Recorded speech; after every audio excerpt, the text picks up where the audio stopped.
ವೀಕ್ಷಕರೇ, ಇದು ರಿಪಬ್ಲಿಕ್ ಕನ್ನಡದ ಬಿಗ್ ಎಕ್ಸ್ಕ್ಲೂಸಿವ್. ಸೌಜನ್ಯ ಕೇಸ್ನ ಪ್ರತ್ಯಕ್ಷದರ್ಶಿ ಅಂತ ಹೇಳ್ಕೊಂಡು ಬಂದಿರತಕ್ಕಂಥ ಮಹಿಳೆಯ ಸ್ಟೋರಿ.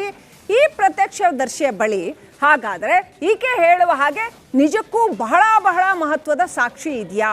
ಈಕೆ ನೋಡಿದ್ದು ಹೌದಾ? ಆಕೆ ಹೇಳ್ತಾರೆ ಹೌದು, ನನ್ನ ಕಣ್ಣಿದ್ರೆ ಇದೆಲ್ಲವೂ ನಡೀತು ಅಂತ. ಸೌಜನ್ಯ ಕಿಡ್ನಾಪ್ ವೇಳೆ CC ಕ್ಯಾಮೆರಾ ರೆಕಾರ್ಡ್ ತೆಗೆಸಿ. ಈಗ ಹೇಳ್ತಾರೆ ಶಾಂತಿವನ ಎದುರು ನಿಂತ್ಕೊಂಡಿದ್ವಿ ನಾವು. ಪ್ರಕೃತಿ ಚಿಕಿತ್ಸಾಲಯ ಇದೆಯಲ್ಲ, ಶಾಂತಿನಗರ ಶಾಂತಿವನ, ಅದ್ರ ಎದುರುಗಡೆ ಧರ್ಮಸ್ಥಳದ ಶಾಂತಿವನ ಎದುರು CC ಕ್ಯಾಮೆರಾ ಇತ್ತು. ಆವತ್ತು ನಮಗೆ ಅದು CC ಕ್ಯಾಮೆರಾ ಅಂತ ಗೊತ್ತಿರಲಿಲ್ಲ. ನಮ್ಮ ತಾಯಿಗೆ ನೇಚರ್ ಕಾಲ್ ಬಂತು, ಆಗ ಅಲ್ಲಿ CC ಕ್ಯಾಮೆರಾ ಇದ್ದದನ್ನು ಗಮನಿಸಿದ್ದೆ ಅಂತ ರಿಪಬ್ಲಿಕ್ ಕನ್ನಡಕ್ಕೆ ಪ್ರತ್ಯಕ್ಷದರ್ಶಿ ಹೇಳಿದ್ದಾರೆ.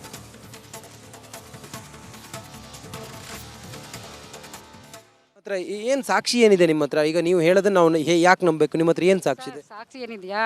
ಅವತ್ತಿನ ದಿನ CC ಕ್ಯಾಮ್ರಾ ತೆಗ್ಸಿ ಎಲ್ಲಿ ಹೇಳಿ, ಶಾಂತಿವನದ ಎದುರುಗಡೆ CC ಕ್ಯಾಮ್ರಾ ಅಂದರೆ ನಮಗೆ CC ಕ್ಯಾಮ್ರದ ಗಂಧ ಗೊತ್ತಿರಲಿಲ್ಲ. ಏನೋ ಇತ್ತು ಮೇಲ್ಗಡೆ. ಅದೇನಿತ್ತು ಅಂದರೆ ಒಂದು ಸ್ವಿಚ್ ದೊಡ್ಡ ಲೈಟ್ ಹಾಕೋ ಸ್ವಿಚ್ ಥರ ಇದೆ ಅಂಥದ್ದು, ಪಿನ್ ಥರ ಇತ್ತು. ನೀವು ಅದನ್ನೆಲ್ಲ ಯಾಕೆ ಅಬ್ಸರ್ವ್ ಮಾಡಿದ್ರಿ? ನಾವು ಯಾಕೆ ಅಬ್ಸರ್ವ್ ಮಾಡಿದ್ವಿ ಅಂದರೆ ನಮ್ಮ ಅಮ್ಮ ಇವರಿದ್ರಲ್ಲ, ಅವ್ರಿಗೆ ನೇಚರ್ ಕಾಲ್ ಬಂತು. ನೇಚರ್ ಕಾಲ್ ಬಂದಾಗ ನಾವು ಸುತ್ತ ನೋಡಿದ್ವಿ. ಹಿಂಗೆಲ್ಲ ನೋಡುವಾಗ ನಾನು ಅಂದ್ಕೊಂಡೆ ಅದಾದ್ರೆ ನಾನು CC ಕ್ಯಾಮ್ರಾ ಅಂತ ಅಂದ್ಕೊಂಡೇ ಇಲ್ಲ. ನಾನು ಇವಾಗ ಅದನ್ನ CC ಕ್ಯಾಮ್ರಾ ಅಂತ ತಾವು ಹೇಗೆ ಅನ್ಕೋತೀರಿ? ಇರ್ಬೋದು ಅಂತ ನನಗೆ ಅನ್ನಿಸ್ತದೆ. ಈಗ ಅದಿರ್ಬೋದು. ಈಗೆಲ್ಲ CC ಕ್ಯಾಮ್ರಾ ಎಲ್ಲ ಪ್ರಚಾರದಲ್ಲಿದೆ ಅಲ್ಲ, ಎಲ್ಲ ಕಡೆನೂ ಹಾಕ್ಸ್ತಾರಲ್ಲ. ಇವಾಗ ನೋಡಿದ್ದೀನಲ್ಲ, ಅದು ಅದೇ ಥರ ಇತ್ತು, ಇರ್ಬೋದು ಮೋಸ್ಟ್ಲಿ ಅಂತ ನನಗೆ ಅನ್ನಿಸುತ್ತೆ. ನಿಮ್ಮ ಹತ್ರ ಏನು ಸಾಕ್ಷಿ ಏನಿದೆ ನಿಮ್ಮ ಹತ್ರ? ಈಗ ನೀವು ಹೇಳೋದನ್ನ ನಾವು ಯಾಕೆ ನಂಬಬೇಕು? ನಿಮ್ಮ ಹತ್ರ ಏನು ಸಾಕ್ಷಿ ಇದೆ? ಸಾಕ್ಷಿ ಏನಿದೆಯಾ? ಅವತ್ತಿನ ದಿನ CC ಕ್ಯಾಮ್ರಾ ತೆಗ್ಸಿ ಎಲ್ಲಿ ಹೇಳಿ, ಶಾಂತಿವನದ ಎದುರುಗಡೆ. CC ಕ್ಯಾಮ್ರಾ ಅಂದರೆ ನಮಗೆ CC ಕ್ಯಾಮ್ರದ ಗಂಧ ಗೊತ್ತಿರಲಿಲ್ಲ. ಏನೋ ಇತ್ತು ಮೇಲ್ಗಡೆ. ಅದೇನಿತ್ತು ಅಂದರೆ ಒಂದು ಸ್ವಿಚ್ ದೊಡ್ಡ ಲೈಟ್ ಹಾಕೋ ಸ್ವಿಚ್ ಥರ ಇದೆ ಅಂಥದ್ದು, ಪಿನ್ ಥರ ಇತ್ತು. ನೀವು ಅದನ್ನೆಲ್ಲ ಯಾಕೆ ಅಬ್ಸರ್ವ್ ಮಾಡಿದ್ರಿ? ನಾವು ಯಾಕೆ ಅಬ್ಸರ್ವ್ ಮಾಡಿದ್ವಿ ಅಂದರೆ ನಮ್ಮ ಅಮ್ಮ ಇವರಿದ್ರಲ್ಲ, ಅವ್ರಿಗೆ ನೇಚರ್ ಕಾಲ್ ಬಂತು. ನೇಚರ್ ಕಾಲ್ ಬಂದಾಗ ನಾವು ಸುತ್ತ ನೋಡಿದ್ವಿ. ಹಿಂಗೆಲ್ಲ ನೋಡುವಾಗ ನಾನು ಅಂದ್ಕೊಂಡೆ ಅದಾದ್ರೆ ನಾನು CC ಕ್ಯಾಮ್ರಾ ಅಂತ ಅಂದ್ಕೊಂಡೇ ಇಲ್ಲ. ನಾನು ಇವಾಗ ಅದನ್ನ CC ಕ್ಯಾಮ್ರಾ ಅಂತ ತಾವು ಹೇಗೆ ಅನ್ಕೋತೀರಿ? ಇರ್ಬೋದು ಅಂತ ನನಗೆ ಅನ್ನಿಸ್ತದೆ. ಈಗ ಅದಿರ್ಬೋದು. ಈಗೆಲ್ಲ CC ಕ್ಯಾಮ್ರಾ ಎಲ್ಲ ಪ್ರಚಾರದಲ್ಲಿದೆ ಅಲ್ಲ, ಎಲ್ಲ ಕಡೆನೂ ಹಾಕ್ಸ್ತಾರಲ್ಲ. ಇವಾಗ ನೋಡಿದ್ದೀನಲ್ಲ, ಅದು ಅದೇ ಥರ ಇತ್ತು, ಇರ್ಬೋದು ಮೋಸ್ಟ್ಲಿ ಅಂತ ನನಗೆ ಅನ್ನಿಸುತ್ತೆ. ನಿಮ್ಮ ಹತ್ರ ಏನು ಸಾಕ್ಷಿ ಏನಿದೆ ನಿಮ್ಮ ಹತ್ರ? ಈಗ ನೀವು ಹೇಳೋದನ್ನ ನಾವು ಆಲ್ರೈಟ್, ಇನ್ನಷ್ಟು ಈ ಬಗ್ಗೆ ಅಪ್ಡೇಟ್ ಪಡ್ಕೊಳ್ಳೋಣ. ಈ ಒಂದು ಸಂದರ್ಶನವನ್ನು ಮಾಡಿರ್ತಕ್ಕಂಥ ನನ್ನ ಸಹೋದ್ಯೋಗಿ ರಂಜಿತ್ ಶಿರಿಯಾರ್ ಲೈವ್ ಕನೆಕ್ಟ್ ಆಗಿದ್ದಾರೆ. ರಂಜಿತ್, ನೀವು ಆ ಮಹಿಳೆಯನ್ನು ಮಾತನಾಡಿಸಿದಾಗ ಒಟ್ಟು ಒಂದು ಭಾವನೆ ಬರುತ್ತಲ್ಲ, ಈಕೆ ಏನು ಹೇಳ್ತಾ ಇದ್ದಾರೆ? ಆಕೆಯಲ್ಲಿ ಬಹಳ ಸ್ಪಷ್ಟವಾದ ಕ್ಲಾರಿಟಿ ಕಾಣಿಸ್ತಾ ಅಥವಾ ಗೊಂದಲಗಳು ಕಾಣಿಸ್ತಾ? ಆಕೆ ಯಾರ್ಯಾರ ಜೊತೆ ಹೋಗಿದ್ರಂತೆ? ಒಂದ್ಸರಿ ಹೇಳ್ತಾರೆ ಜೊತೆಗಾತಿ ಇದ್ರು ಅಂತ, ಒಂದ್ಸರಿ ಹೇಳ್ತಾರೆ ತಾಯಿ ಇದ್ರು ಅಂತ. ಎಲ್ಲರೂ ಈ ಒಂದು ಇನ್ಸಿಡೆಂಟನ್ನು ನೋಡಾದ್ಮೇಲೆ ಆಕೆ ಸೀದಾ ಹಾಗೆ ವಾಪಸ್ ಬಸ್ ಹತ್ಕೊಂಡು ಮನೆಗೆ ಬಂದ್ರಂತ. ಆ್ಯಕ್ಚುಲಿ ಏನು ನಡೀತು? ನಿಮ್ಮ ಅನುಭವ ಕೂಡ ಏನಿತ್ತು ಆಕೆಯನ್ನು ಸಂದರ್ಶನ ಮಾಡಿದಾಗ? ಖಂಡಿತವಾಗ್ಲೂ ಕೂಡ ಶ್ರೀಲಕ್ಷ್ಮಿ, ನೋಡಿ, ಅವತ್ತು ಸೌಜನ್ಯ ಕಾಣೆಯಾದ್ಲಲ್ಲ, ಯಾವಾಗ ಕಂಪ್ಲೇಂಟ್ ದಾಖಲಾಯಿತು ಅದೇ ದಿನ ಇವರ ತಂದೆಯ ಹುಟ್ಟುಹಬ್ಬದ ಕಾರಣ, ಜನ್ಮದಿನದ ಕಾರಣ ಧರ್ಮಸ್ಥಳಕ್ಕೆ ಹೋಗಿದ್ರಂತೆ. ಧರ್ಮಸ್ಥಳಕ್ಕೆ ಟ್ರೈನಲ್ಲಿ ಹೋದವರು ದರ್ಶನವನ್ನು ಮಾಡಿಕೊಂಡು ಸುಬ್ರಹ್ಮಣ್ಯಕ್ಕೆ ಬಂದು, ಸುಬ್ರಹ್ಮಣ್ಯದಲ್ಲಿ ಆ ನಂತರ ಇವರು ಶಾಂತಿವನಕ್ಕೆ ತಮ್ಮ ಆರೋಗ್ಯದ ಕಾರಣಕ್ಕೋಸ್ಕರ ಶಾಂತಿವನಕ್ಕೆ ಹೋದಾಗ ಸುಮಾರು ಒಂದು 4 ಗಂಟೆ 4:15 ಆಗಿರ್ಬೋದು ಅನ್ನೋದು ಆ ತಾಯಿ ಹೇಳ್ತಿರುವಂಥ ಮಾತು. ಅವತ್ತು ಅಷ್ಟೊತ್ತಿಗೆ ಇವರು ಶಾಂತಿವನದ ಎದುರುಗಡೆ ಇದ್ದಂಥ ಬಸ್ ಸ್ಟ್ಯಾಂಡ್ನಲ್ಲಿ ತಂಗಿದ್ರು. ಜಿಟಿ ಮಳೆ ಬರ್ತಾಯಿತ್ತು. ಮಳೆ ಬರುವಾಗ ಯಾರೋ ಒಂದು 4 ಜನ ಬಂದರು. ಇಲ್ಲಿಂದ ಅವ್ರನ್ನ ಕಳಿಸೋ ಪ್ರಯತ್ನ ಮಾಡಿದರು, ಆದರೆ ಅವ್ರು ಹೋಗಿರಲಿಲ್ಲ. ಆನಂತರ ಒಂದು ಹುಡುಗಿ ಬಂದಳು. ಹುಡುಗಿಯನ್ನು ಬೂದು ಬಣ್ಣದ ಕಾರಿನಲ್ಲಿ ಬಂದಂಥ ಕೆಲವಾರು ಜನ ಅವಳನ್ನ ಕರ್ಕೊಂಡು ಹೋದರು. ಆನಂತರ ಏನಾಯಿತು ಅಂಥೇಳಿ ನನಗೆ ಗೊತ್ತಿಲ್ಲ ಅಂಥೇಳಿ ಹೇಳ್ತಾರೆ. ಸಹಜವಾಗಿ ಎಲ್ಲರಲ್ಲೂ ಮೂಡೋ ಪ್ರಶ್ನೆ ಅಂತ ಹೇಳಿದರೆ, ಅಲ್ಲಿ ಒಂದು ಹುಡುಗಿಯನ್ನು ಕಾರಿಗೆ ತುಂಬ್ಕೊಂಡು ಹೋದರು, ಆಕೆ ಪ್ರತಿಭಟಿಸಿದ್ರು, ಆ ಬಾಯಿಗೆ ಕರ್ಚೀಫನ್ನು ತೂರಿದ್ರು ಅಂತೇಳಿ ಎಲ್ಲ ಹೇಳುವಂಥ ಈ ಮಹಿಳೆ ಯಾಕೆ ಆ ಸಮಯಕ್ಕೆ ಅದನ್ನು ಪ್ರತಿಭಟಿಸಲಿಲ್ಲ, ಅಥವಾ ಯಾಕೆ ಆ ಸಮಯಕ್ಕೆ ಚೀರೋದು ಕೂಗೋದು ಆಕೆ ಮಾಡ್ತಾ ಇದ್ಲು ಕೂಡ, ಆಕೆನ ಅಲ್ಲಿ ಹತ್ರ ಹೋಗಿ ಏನಾಯಿತು ಏನು ಎತ್ತ ಅಂಥೇಳಿ ಯಾಕೆ ಏನೂ ಕೂಡ ಹೇಳಿಲ್ಲ. ಪೊಲೀಸ್ ಸ್ಟೇಷನೋ ಮಗದೊಂದು ಯಾಕೆ ಅವರು ಮಾಡಲಿಲ್ಲ ಅನ್ನೋದು ಒಂದು ಪ್ರಶ್ನೆ. ಅದಾದ ನಂತರ ನೇರವಾಗಿ ಊರಿಗೆ ಹೋಗ್ತಾರೆ. ಊರಿಗೆ ಹೋಗಿ ಅಲ್ಲಿ ತಮ್ಮ ಮನೆ ಹತ್ತಿರದ ಅವ್ರ ಜೊತೆಯಲ್ಲಿ ಇದನ್ನ ಮಾತಾಡ್ತಾರೆ. ಆದರೆ ಅವ್ರು ಹೇಳ್ತಾರಂತೆ, ಇದನ್ನು ಯಾವುದೇ ಕಾರಣಕ್ಕೂ ಕೂಡ ನೀನು ಹೇಳಲಿಕ್ಕೆ ಹೋಗಬೇಡ ಅಂತ ಹೇಳ್ತಾರಂತೆ. ಇದು ಅನುಮಾನ ಮೂಡಿಸ್ತಿರೋದು. ಇನ್ನೊಂದು ಅನುಮಾನ ಅಂತ ಹೇಳಿದರೆ, ನೋಡಿ, CBI ತನಿಖೆ ಆಗಿದೆ, SIT ತನಿಖೆ ಆಗಿದೆ, ಪೊಲೀಸರು ತನಿಖೆ ಆಗಿದ್ದಾರೆ, ರಿವರ್ಸ್ ನೆಟ್ವರ್ಕನ್ನು ಮಾಡ್ತಾರೆ. CBI ತನಿಖೆ ಮಾಡಿದಾಗ ಎಲ್ಲಿಂದ ಸೌಜನ್ಯ ಅಪಹರಣ ಆಗಿದ್ದಾಳೋ ಅಲ್ಲಿಂದ ಆ ಸುತ್ತಮುತ್ತ ಎಲ್ಲ ಕೂಡ ಅಲ್ಲಿ ರಿವರ್ಸ್ ನೆಟ್ವರ್ಕ್ ಮಾಡಿದಾಗ ಅಲ್ಲಾದರೂ ಕೂಡ ಗೊತ್ತಾಗಬೇಕಾಗಿತ್ತು, ಈಕೆಯನ್ನು ತನಿಖೆಗೆ ಕರಿಬೇಕಾಗಿತ್ತು, ಯಾವುದೂ ಕೂಡ ಮಾಡಿಲ್ಲ ಅಂತೇಳಿ ಹೇಳುವಂಥ ಈ ಮಹಿಳೆ ಏನಿದಾರಲ್ಲ, ಯಾಕೆ ಇಷ್ಟು ವರ್ಷಗಳ ಕಾಲ ಕಾದ್ರು ಅನ್ನೋದು ಇರುವಂಥ ಭಾಳ ದೊಡ್ಡ ಪ್ರಶ್ನೆ. ಸದ್ಯಕ್ಕೆ ಈಗ ಬಂದು ಯಾರೋ ಒಂದು ಈಕೆಗೆ ಫೀಡ್ ಮಾಡಿದ್ದಾರೆ ಅನ್ನೋ ರೀತಿಯಲ್ಲಿ ಪಟಪಟನೆ ಎಲ್ಲವನ್ನು ಕೂಡ ಹೇಳುವಂಥ ಈ ಮಹಿಳೆ ಈ ಹಿಂದೆ ಏನು ಮಾಡ್ತಾ ಇದ್ರು ಅನ್ನೋ ಪ್ರಶ್ನೆ ಬಂದಾಗ ಅವ್ರು ಹೇಳ್ತಾರೆ, ನಾನು ಒಡನಾಡಿ ಸಂಸ್ಥೆಗೆ 2023ರಲ್ಲಿ ಯಾವುದೋ ಒಂದು ಕಾರ್ಯಕ್ರಮದ ಸಂಬಂಧ ಹೋದಾಗ ನಾನು ಎಲ್ಲವನ್ನ ಹೇಳ್ಕೊಂಡಿದ್ದೆ. ನನ್ನ ಮನಸ್ಸಲ್ಲಿ ಕೊರಿತಾ ಇತ್ತು ಈ ಹುಡುಗಿಗೆ ನ್ಯಾಯ ಸಿಗಬೇಕು ಅಂಥೇಳಿ. ನಾನು ಇದರ ಹೋರಾಟಗಳಾಗಿರ್ಬೋದು ಅಥವಾ ಈ ಕುರಿತಾದಂಥ ಕಾನೂನು ಹೋರಾಟಗಳು ಅಥವಾ ಏನೇ ಸೌಜನ್ಯ ವಿಚಾರವಾಗಿ ಆಗಿದ್ದು ಕೂಡ ನನಗೆ ಗೊತ್ತಿಲ್ಲ ಅನ್ನೋದನ್ನು ಈ ಮಹಿಳೆ ಹೇಳ್ತಾರೆ. ಇದೆಲ್ಲವೂ ಅನುಮಾನ ಕಾರಣ ಆಗಿರೋದು. ಯಾಕಂತ ಹೇಳಿದ್ರೆ ಕೇವಲ ಸೌಜನ್ಯ ಪ್ರಕರಣ ಧರ್ಮಸ್ಥಳಕ್ಕೆ ಅಥವಾ ಕರಾವಳಿ ಭಾಗಕ್ಕೆ ಮಾತ್ರ ಸೀಮಿತವಾಗಿಲ್ಲ ಶ್ರೀಲಕ್ಷ್ಮಿ. ಇದು ರಾಜ್ಯದಾದ್ಯಂತ ಸೌಜನ್ಯ ಅಪಹರಣ ಮತ್ತು ಅತ್ಯಾಚಾರ ಅನ್ನೋದು ದೊಡ್ಡ ಮಟ್ಟದಲ್ಲಿ ಸುದ್ದಿಯಾಗಿತ್ತು. ಆಕೆಯ ಸಾವಿಗೆ ಅಥವಾ ಆಕೆಯನ್ನು ಕೊಲೆ ಮಾಡಿದಂಥ ಕೊಲೆಗಡುಕರಿಗೆ ಶಿಕ್ಷೆ ಆಗಬೇಕು ಅನ್ನೋದು ಪ್ರತಿಯೊಬ್ಬ ಕನ್ನಡಿಗನ ಆಕ್ರೋಶವೂ ಆಗಿತ್ತು.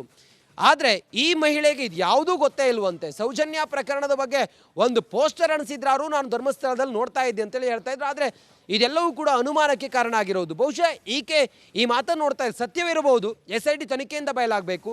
ಇವರ ಈ ಎಲ್ಲ ನಡವಳಿ, ಈಕೆಯ ಮಾತು, ಈಕೆಯ ಹಾವಭಾವ ನೋಡ್ತಾ ಇದ್ರೆ ಏನೋ ಒಂದು ಷಡ್ಯಂತ್ರದ ಭಾಗವಾಗಿ ಈಕೆ ಈ ರೀತಿ ಮಾತನಾಡುತ್ತಿರಬಹುದು ಅಂಥೇಳಿ ಅನಿಸುತ್ತೆ. ಪೊಲೀಸರ ತನಿಖೆ ಆಗಬೇಕು, SIT ಅಧಿಕಾರಿಗಳ ತನಿಖೆ ಆಗಬೇಕು. ತನಿಖೆ ನಂತರವೇ ಸತ್ಯಾಸತ್ಯತೆ ಹೊರಬರುತ್ತೆ. ಕೊನೆಗೆ ಎಲ್ಲ ನಮ್ಮ ಸಂದರ್ಶನ ಆದ ನಂತರ ಆಕೆಯ ಮನೆವರೆಗೂ ಕೂಡ ನಾವು ಅವ್ರನ್ನ ಬಿಟ್ಟು ಬರ್ತೀವಿ ಅಂತ ಹೇಳಿದ್ರು ಕೂಡ ಆಕೆ ನನ್ನ ಮನೆಯಲ್ಲಿ ಅಂತೇಳಿ ಹೇಳುವಂಥ ಮನಸ್ಸು ಕೂಡ ಮಾಡಲಿಲ್ಲ. ಇದೆಲ್ಲವೂ ಅನುಮಾನ ಮೂಡಿಸುತ್ತೆ. ನೋಡಿ, ಪೊಲೀಸರ ಮೇಲೆ ಅವ್ರಿಗೆ ನಂಬಿಕೆ ಇರಲಿಲ್ವ? ಹಾಗಾದರೆ ನಮ್ಮನಿಗೆ ಮತ್ತೆ ಕಾಲ್ ಮಾಡಿ ಮಾತಾಡ್ತಾರೆ, ಅವ್ರು ನಮ್ಮ ಜೊತೆಲಿ ಮಾತಾಡ್ತಾರೆ. ಕಾಲ್ ಮಾಡಿ ಮಾತಾಡಿದಾಗ ಹೇಳ್ತಾರೆ, ನೀವು ಈ ರೀತಿಯಾಗಿ ಪೋಟ್ರ್ ಮಾಡಿದ್ರಿ ಅನ್ನೋ ರೀತಿಯಲ್ಲಿ ಹೇಳ್ತಾರೆ. ಸಹಜವಾಗಿ ಜನರಿಗಿರುವಂಥ ಅನುಮಾನಗಳು ಅಥವಾ ನಮಗೆ ಮೂಡಿದಂಥ ಕೆಲವು ಅನುಮಾನಗಳನ್ನು ನಾವು ತೋರಿಸಿದ್ದೀವಿ ಹೊರತಾಗಿ ಅವರ ತೇಜೋವಧೆ ಮಾಡೋದಾಗಿರ್ಬೋದು ಅಥವಾ ಅವರೇನೋ ಷಡ್ಯಂತ್ರ ಮಾಡಿದ್ರು ಹಾಗೆ ಹೀಗೆ ಅನ್ನೋದು ಯಾವುದು ಕೂಡ ನಮ್ಮ ವಿಚಾರ ಆಗಿರಲಿಲ್ಲ. ಸತ್ಯಾಸತ್ಯತೆ SIT ತನಿಖೆ ನಂತರವೇ ಹೊರಬರಬೇಕಾಗಿದೆ. ಸತ್ಯಕ್ಕೆ ಅನುಮಾನಾಸ್ಪದವಾಗಿದೆ ಇವರೆಲ್ಲ ಮಾತು. ಸತ್ಯ ತನಿಖೆ ನಡೀಲಿ, ಸತ್ಯ ವಿಚಾರ ಗೊತ್ತಾಗಲಿ Srilakshmi. Right, thank you Ranjith. ವೀಕ್ಷಕರೇ, ಇದು ರಿಪಬ್ಲಿಕ್ ಕನ್ನಡದ ಬಿಗ್ ಎಕ್ಸ್ಕ್ಲೂಸಿವ್. ಸೌಜನ್ಯ ಕೇಸ್ನ ಪ್ರತ್ಯಕ್ಷದರ್ಶಿ ಅಂತ ಹೇಳ್ಕೊಂಡು ಬಂದಿರತಕ್ಕಂಥ ಮಹಿಳೆಯ ಸ್ಟೋರಿ. ಈ ಪ್ರತ್ಯಕ್ಷದರ್ಶಿಯ ಬಳಿ ಹಾಗಾದರೆ ಈಕೆ ಹೇಳುವ ಹಾಗೆ ನಿಜಕ್ಕೂ ಬಹಳ ಬಹಳ ಮಹತ್ವದ ಸಾಕ್ಷಿ ಇದೆಯಾ? ಈಕೆ ನೋಡಿದ್ದು ಹೌದಾ? ಆಕೆ ಹೇಳ್ತಾರೆ, ಹೌದು, ನನ್ನ ಕಣ್ಣಿದ್ರೆ ಇದೆಲ್ಲವೂ ನಡೀತು ಅಂತ. ಸೌಜನ್ಯ ಕಿಡ್ನಾಪ್ ವೇಳೆ CC ಕ್ಯಾಮೆರಾ ರೆಕಾರ್ಡ್ ತೆಗೆಸಿ. ಈಗ ಹೇಳ್ತಾರೆ, ಶಾಂತಿವನ ಎದುರು ನಿಂತ್ಕೊಂಡಿದ್ವಿ ನಾವು. ಪ್ರಕೃತಿ ಚಿಕಿತ್ಸಾಲಯ ಇದೆಯಲ್ಲ, ಶಾಂತಿನಗರ ಶಾಂತಿವನ, ಅದು ಎದುರುಗಡೆ ಧರ್ಮಸ್ಥಳದ ಶಾಂತಿವನ ಎದುರು CC ಕ್ಯಾಮೆರಾ ಇತ್ತು. ಆವತ್ತು ನಮಗೆ ಅದು CC ಕ್ಯಾಮೆರಾ ಅಂತ ಗೊತ್ತಿರಲಿಲ್ಲ. ನಮ್ಮ ತಾಯಿಗೆ ನೇಚರ್ ಕಾಲ್ ಬಂತು, ಆಗ ಅಲ್ಲಿ CC ಕ್ಯಾಮೆರಾ ಇದ್ದದನ್ನು ಗಮನಿಸಿದ್ದೆ ಅಂತ ರಿಪಬ್ಲಿಕ್ ಕನ್ನಡಕ್ಕೆ ಪ್ರತ್ಯಕ್ಷದರ್ಶಿ ಹೇಳಿದ್ದಾರೆ.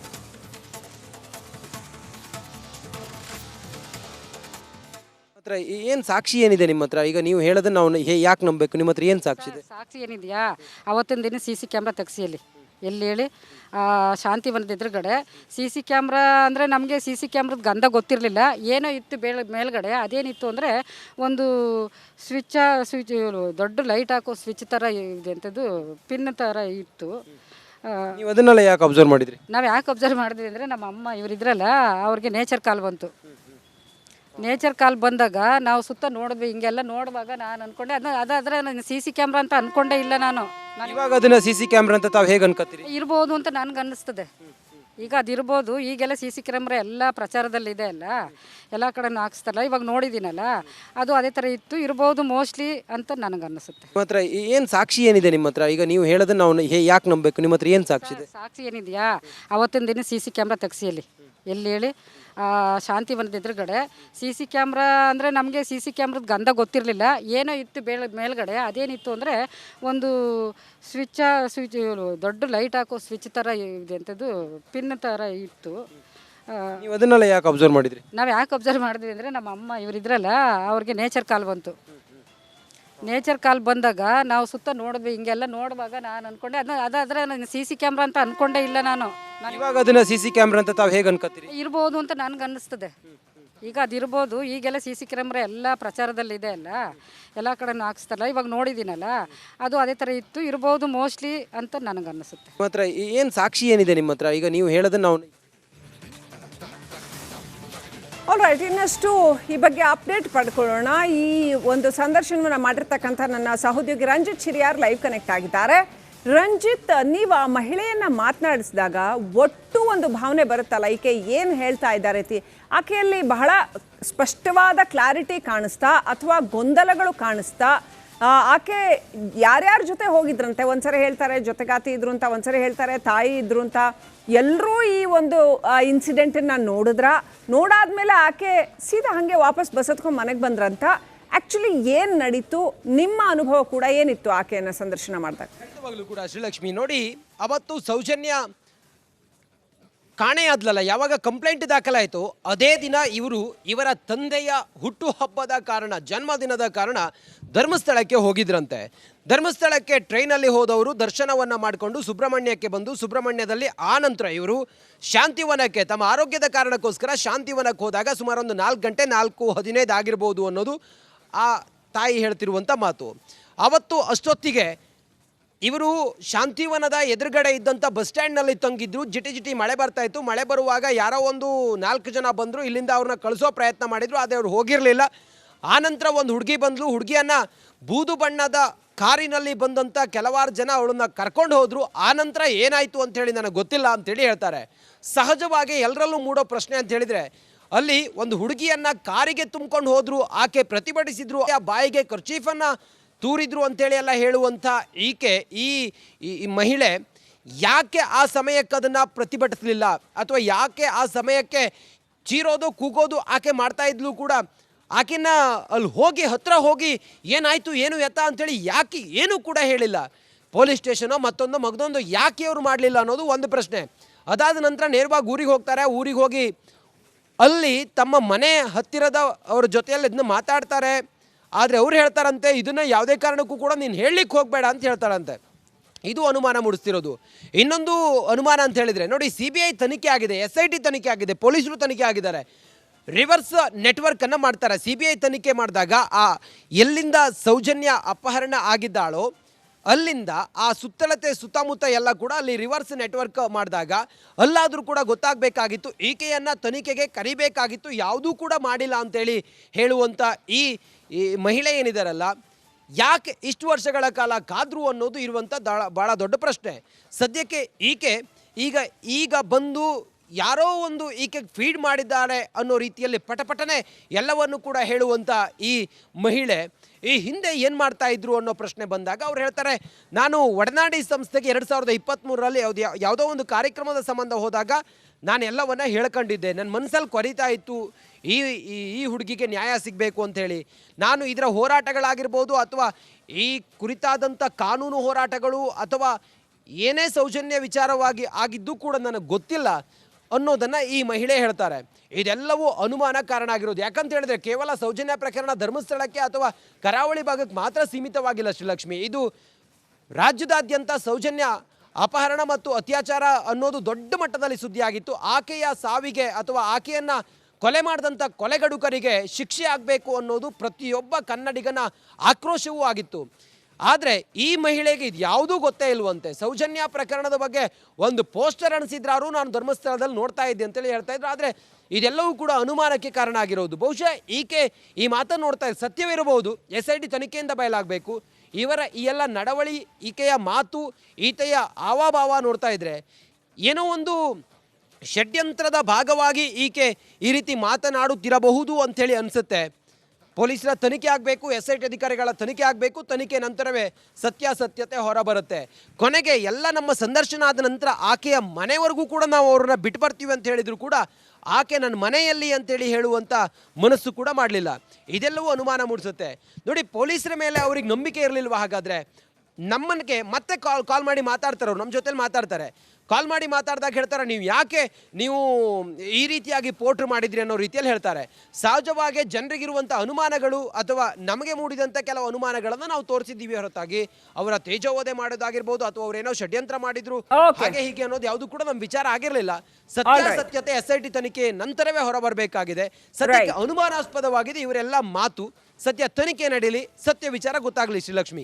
Right, thank you Ranjit.